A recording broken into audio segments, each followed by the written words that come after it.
नमस्कार दोस्तों, बहुत स्वागत है आप सभी का दादी वाइस अकेडमी में। इस लेक्चर में हम कंटिन्यू करेंगे भारतीय राष्ट्रीय आंदोलन की सीरीज और इसका सेट 13 होगा, सेट 13 है ये। और इससे पहले हम 12 सेट कवर कर चुके हैं। हर सेट में हम 10 प्रश्न सम्मिलित करते हैं और ये 10 प्रश्न होते हैं पिछले 25 वर्षों के जो यूपीएससी की परीक्षा है, यूपीएससी की सिविल सेवा परीक्षा सीएससी परीक्षा में जो प्रारंभिक परीक्षा होती है प्रीलिम्स में, उसमें जो सवाल आए हैं पिछले 25 वर्षों में 1995 से लेकर 2019 तक, ये सवाल हम यहाँ पे सम्मिलित कर रहे हैं।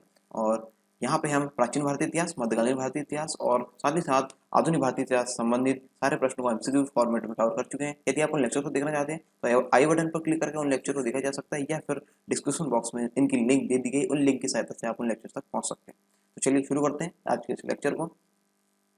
आज का पहला सवाल, निम्नलिखित में से किसने भारत के अंग्रेजी उपनिवेशी नियंत्रण की आलोचना में अनब्रिटिश पदावली का उपयोग किया था? पदावली है अनब्रिटिश पदावली का उपयोग किया था। ये सवाल सन 2008 में पूछा जा चुका है।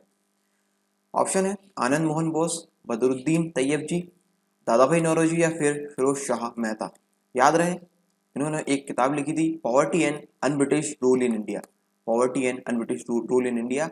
और यहाँ पे जो अनब्रिटिश पदावली है, अनब्रिटिश पदावली का उल्लेख यहाँ पे हुआ, ठीक, अनब्रिटिश पदावली। तो ये किताब लिखी थी दादा भाई नौरोजी ने, ठीक है, दादा भाई नौरोजी। आंसर है इसका सी, आंसर है सी। अगला सवाल है, जब रॉलेट एक्ट पारित हुआ था उस समय भारत का वायसराय कौन था? सन 2008 में सवाल पूछा जा चुका है। Lord Irwin, Lord reading, Lord Chelmsford या फिर लॉर्ड वेवेल। इसके लिए आपको दो तीन चीजें आवश्यक है जानना है इस प्रश्न को हल करने के लिए। पहला तो रॉलेट एक्ट का पारित हुआ था और वायसराय उस समय जो थे उनका कार्यकाल क्या था, ठीक है। तो यहाँ पे जो ये पारित हुआ था रॉलेट एक्ट, ये हुआ था मार्च 1919 में, मार्च 1919 में, ठीक है। अब हमको ये देखना है कि इस समय किस वायसराय का जो कार्यकाल है वो यहाँ पे पड़ा। तो यहाँ पे 1916 से लेकर 1921 तक, 1916 से लेकर 1921 तक ये वायसराय यहाँ पे रहे भारत के लॉर्ड चेम्सफोर्ड, लॉर्ड चेम्सफोर्ड। तो जब रॉलेट एक्ट पारित हुआ था उस समय भारत का वायसराय कौन था? ये थे लॉर्ड चेम्सफोर्ड। आंसर है इसका सी, आंसर है सी। और कुछ बातें यहाँ पे जान लेते हैं इनके बारे में। और इन्होंने प्रथम विश्व युद्ध छिड़ आने के समय, प्रथम विश्व युद्ध जब छिड़ा था उस समय इसे भारत भेजा गया था। और इस महायुद्ध में भारतीय सेनाओं को भेजने के कारण वह काफी चर्चित रहा। इसका समय 1919 का जो रॉलेट एक्ट वो पारित हुआ था। और प्रसिद्ध जलियांवाला बाग हत्याकांड लॉर्ड चेम्सफोर्ड के समय ही 13 अप्रैल 1919 को हुआ। इसके समय में भारत सरकार अधिनियम 1919 व मॉन्टेग्यू चेम्सफोर्ड सुधार लाया गया। और 1916 ईस्वी में पूना में महिला विश्वविद्यालय की स्थापना तथा 1917 में शिक्षा पर सैडलर आयोग की नियुक्ति लॉर्ड चेम्सफोर्ड के समय ही हुई थी। और यहाँ पे खिलाफत आंदोलन 1920 से 1921 तक जो चला एवं गांधी जी के सत्याग्रह आंदोलन की शुरुआत, तीसरे अफगान युद्ध आदि महत्वपूर्ण घटनाएं लॉर्ड चेम्सफोर्ड के समय ही हुई थी। तो ये काफी इंपॉर्टेंट ये हो जाते हैं। तो ये सारी चीजें आपको याद रखनी है ताकि अन्य बार यानी इनसे कोई प्रश्न आए तो आप उनको सॉल्व कर सके। अगला सवाल है, गांधी जी के निम्नलिखित अनुयायियों में से कौन पेशे से एक शिक्षक थे? शिक्षक पेशे से कौन थे? सन 2008 में सवाल पूछा जा चुका है। एएन सिन्हा, ब्रज किशोर प्रसाद, राजेंद्र प्रसाद या फिर जेबी कृपलानी। तो ये पेशे से शिक्षक थे जेबी कृपलानी। आंसर है इसका सी। और ये 1917 के चंपारण सत्याग्रह के दौरान गांधी जी के संपर्क में आए थे। चंपारण सत्याग्रह आप सभी जानते हैं, महात्मा गांधी का पहला सत्याग्रह था भारत लौटने के बाद। और इसमें सक्रिय व्यक्ति थे राजेंद्र प्रसाद, ठीक है, डॉक्टर राजेंद्र प्रसाद। और किसके आग्रह पर ये बुलाए गए थे? ये बुलाए गए थे राजकुमार शुक्ल के आग्रह पर, ठीक है, राजकुमार शुक्ल के आग्रह पर। यहाँ पे नील की खेती करने वाले किसान और जो जमींदार थे उनके बीच कुछ जो समस्याएं थी उनको सॉल्व करने के लिए यहाँ पे ये इन्होंने सत्याग्रह किया था, ठीक है।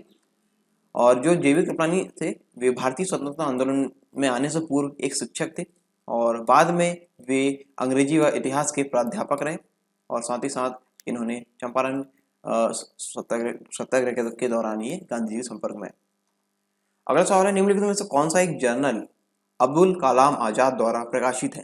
अबुल कलाम आजाद द्वारा एक जर्नल प्रकाशित किया गया था, वो कौन सा है? इनमें से ये बताना है। सन 2008 में सवाल पूछा जा चुका है। अल हिलाल, कॉमरेड, द इंडियन सोशियोलॉजिस्ट, जमींदार। तो ये जो जर्नल था वो था ये था अल हिलाल जर्नल अबुल कलाम आजाद द्वारा प्रकाशित है। और जो अल हिलाल है समाचार पत्र का प्रकाशन मौलाना अबुल कलाम आजाद ने प्रारंभ किया और जिसका मुख्य कार्य भारत में ब्रिटिश राज की आलोचना करना था। और 1914 में अल हिलाल पर प्रेस एक्ट के तहत प्रतिबंध लगा दिया गया था। ठीक है, 1914 में इस पर प्रतिबंध लगा दिया गया था। आंसर है इसका ए, अल हिलाल। अगला सवाल है, दिसंबर 1885 में इंडियन नेशनल कांग्रेस का सर्वप्रथम अधिवेशन कहाँ आयोजित किया गया था? अहमदाबाद, बम्बई, उस समय इसका नाम बम्बई था, और कलकत्ता या फिर दिल्ली। सन 2008 में सवाल पूछा जा चुका है। तो जो पहला अधिवेशन हुआ था वो हुआ था बम्बई में। ठीक है, 28 दिसंबर 1885 को बम्बई में हुआ था और प्रथम अधिवेशन की अध्यक्षता वोमेश चंद्र बनर्जी ने की थी। वोमेश चंद्र बनर्जी ने। ठीक है, आंसर है इसका बी, बम्बई। अगला सवाल है, निम्नलिखित में से किसने सुबह आजादी नामक कविता लिखी? सन 2008 में सवाल पूछा जा चुका है। साहिर लुधियानवी, फैज अहमद फैज, मोहम्मद इकबाल या फिर मौलाना अबुल कलाम आजाद। तो सुबह आजादी नामक कविता लिखी थी फैज अहमद फैज के द्वारा। और ये 1947 में भारत के विभाजन के पश्चात फैज अहमद द्वारा लिखी गई ये कविता थी। अगला सवाल है, कथन और कारण से संबंधित ये सवाल है। यहाँ हमको बताना होता है कि ये कथन और कारण से संबंधित कौन से कथन यहाँ पे जो सही है या गलत है, या फिर दोनों सही है फिर दोनों गलत है। इस प्रकार से चीजें यहाँ पर रहती है। ये कथन दिया हुआ रहता है और यहाँ पे हमको बताना है कि इस कथन के लिए क्या ये कारण सही है। इस प्रकार से चीजें यहाँ पे हमको सॉल्व करनी होती। कथन हम देखते हैं, वर्ष 1939 में सभी प्रांतों में कांग्रेस मंत्रिमंडलों ने त्यागपत्र दे दिया। कारण था, कांग्रेस ने द्वितीय विश्व युद्ध के संदर्भ में वायसराय के जर्मनी के विरुद्ध युद्ध घोषित कर देने के निर्णय को स्वीकार नहीं किया।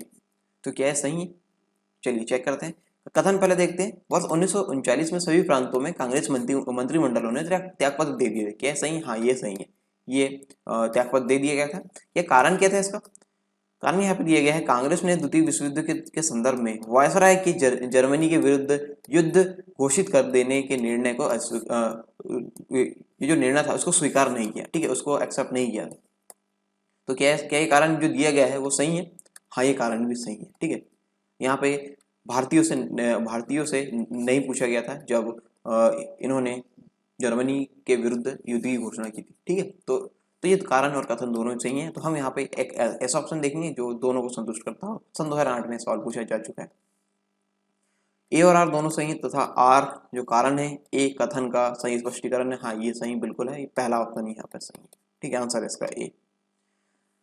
1939 में लॉर्ड लिनलिथगो ने भारतीय विधानमंडलों की सहमति के बिना ही भारत को द्वितीय विश्व युद्ध में शामिल कर दिया, जिस पर कांग्रेस ने युद्ध का उद्देश्य तथा युद्ध बाद भारत को की स्वतंत्रता की मांग रखी थी। और ब्रिटिश सरकार द्वारा इस मांग की उपेक्षा किए जाने पर 30 अक्टूबर 1940 को 8 प्रांतों के कांग्रेस मंत्रिमंडलों ने इस्तीफा दे दिया था। अगला सवाल है, व्यक्तिगत सत्याग्रह में विनोबा भावे को प्रथम सत्याग्रही चुना गया और दूसरा कौन था? ठीक है, प्रथम सत्याग्रही तो ये थे विनोबा भावे जी, और दूसरा कौन था ये हमको बताना है। सन 2009 में सवाल पूछा जा चुका है। डॉक्टर राजेंद्र प्रसाद, पंडित जवाहरलाल नेहरू या फिर सी राजगोपालाचारी या फिर सरदार वल्लभ भाई पटेल। वो जो दूसरे सत्याग्रही थे वो थे पंडित जवाहरलाल नेहरू। आंसर है इनका बी। 1940 में प्रारंभ व्यक्तिगत सत्याग्रह में विनोबा भावे को प्रथम सत्याग्रही तथा जवाहरलाल नेहरू को दूसरा सत्याग्रही चुना गया था। ठीक है, बाद में सरदार वल्लभ भाई पटेल को भी यहाँ पे जो है गिरफ्तार कर लिया गया था। जानते हैं इसके बारे में थोड़ा सा और? 3 सितंबर सन 1939 को भारत के तत्कालीन वायसराय लॉर्ड लिनलिथगो ने यह घोषणा की थी कि भारत भी द्वितीय विश्व युद्ध में सम्मिलित है। वायसराय ने इस घोषणा से पूर्व किसी भी राजनीतिक दल से परामर्श नहीं किया। इससे कांग्रेस असंतुष्ट हो गई। महात्मा गांधी ने भी ब्रिटिश सरकार की युद्ध नीति का विरोध करने के लिए सन 1940 में अहिंसात्मक व्यक्तिगत सत्याग्रह प्रारंभ किया। और इसमें जो प्रथम सत्याग्रही थे वो आप जानते हैं, 11 अक्टूबर 1940 को गांधी जी द्वारा व्यक्तिगत सत्याग्रह के प्रथम सत्याग्रही के तौर पर विनोबा भावे को चुना गया। प्रसिद्धि की चाह से दूर विनोबा भावे को इस सत्याग्रह के कारण बेहद मशहूर हो गए। ठीक है, बहुत ही इनको पॉपुलैरिटी मिली, बहुत ही ज़्यादा मशहूर हो गए। उनको गांव-गांव में युद्ध विरोधी तकरीरें करते हुए आगे बढ़ते चले जाना है और ब्रिटिश सरकार द्वारा 21 अक्टूबर को विनोबा भावे को गिरफ्तार किया गया। इस सत्याग्रह की सबसे बड़ी बात यह थी कि इसमें महात्मा गांधी द्वारा चुना हुआ सत्याग्रही पूर्व निर्धारित स्थान पर जाकर भाषण देकर अपनी गिरफ्तारी देता था और अपने भाषण से पूर्व सत्याग्रही अपने सत्याग्रह की सूचना जिला मजिस्ट्रेट को भी देता था। ठीक है, तो जो पंडित जवाहरलाल नेहरू थे और जो सरदार वल्लभ भाई पटेल थे, उनको यहाँ पे डेट यहाँ पर फिक्स थी, डेट और जो स्थान फिक्स था उससे पहले यानी डेट से पहले ही गिरफ्तार कर लिया गया था। ठीक है, तो इस प्रकार जो व्यक्तिगत सत्याग्रह के दूसरे सत्याग्रही थे वो थे पंडित जवाहरलाल नेहरू। अगला सवाल है, निम्नलिखित कथनों पर विचार कीजिए। क्रिप्स प्रस्तावों में क्रिप्स में ये प्रस्ताव था, क्रिप्स प्रस्तावों में प्रावधान सम्मिलित है। कौन से प्रावधान यहाँ पर सम्मिलित है? सन 2009 में सवाल पूछा गया। पहला है यहाँ पे भारत की पूर्ण स्वतंत्रता के लिए, या फिर संविधान निर्मात्री निकाय की रचना के लिए। जो क्रिप्स प्रस्ताव था इसमें प्रावधान कौन से सम्मिलित है ये हमको बताना है। तो पहले चेक करते हैं भारत की पूर्ण स्वतंत्रता के लिए क्या है इसमें प्रावधान सम्मिलित थे? भारत की पूर्ण स्वतंत्रता के लिए नहीं, इसमें भारत की पूर्ण स्वतंत्रता के लिए प्रावधान सम्मिलित नहीं थे। इसमें डोमिनियन स्टेटस देने की बात की गई थी, डोमिनियन स्टेटस। ठीक है, अब आप बोलेंगे डोमिनियन स्टेटस क्या होता है? जो लोग जानते हैं वो तो ठीक है, और जो नहीं जानते मैं उनको बता देता हूँ। यहाँ पे डोमिनियन स्टेटस की बात ये होती है कि यहाँ पे जैसे अभी वर्तमान में, ठीक है, वर्तमान में राष्ट्रपति के नाम पर सारे कार्य होते हैं। कार्य कौन करते हैं? प्रधानमंत्री जी करते हैं हमारे। ठीक है, प्रधानमंत्री कार्य करते हैं, जो भी कार्य करते हैं वो सभी होते हैं राष्ट्रपति के नाम पे, राष्ट्रपति के नाम पे होते हैं।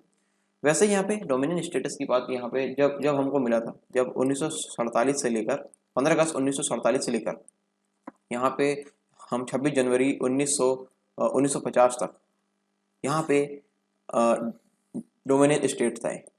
जो हमारा राष्ट्र था उसमें उसको डोमिनियन स्टेटस का दर्जा प्राप्त था। अब आप बोलेंगे डोमिनियन स्टेटस क्या होता है? यहाँ पे देखिए कार्य तो सारे होंगे, ठीक है, कार्य सारे करेगा प्रधानमंत्री, ठीक, प्रधानमंत्री सारे कार्य करेंगे।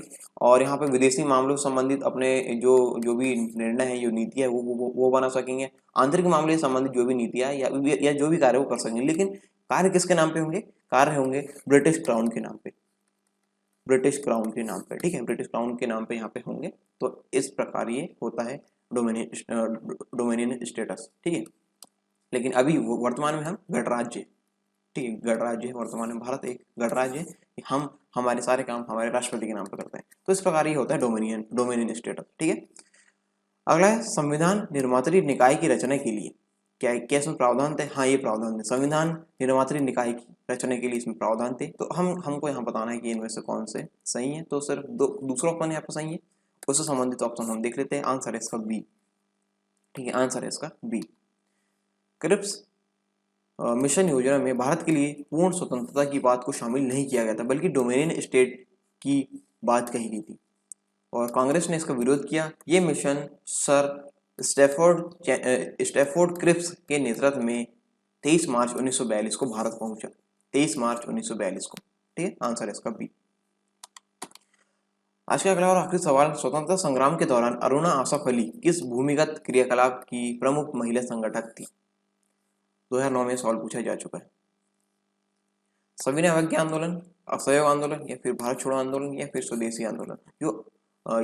ये जो महिला थी, प्रमुख महिला अरुणा आसफ अली जी, ये भारत छोड़ो आंदोलन के लिए प्रमुख महिला संगठक थी, भारत छोड़ो आंदोलन में। ठीक है, आंसर इसका सी।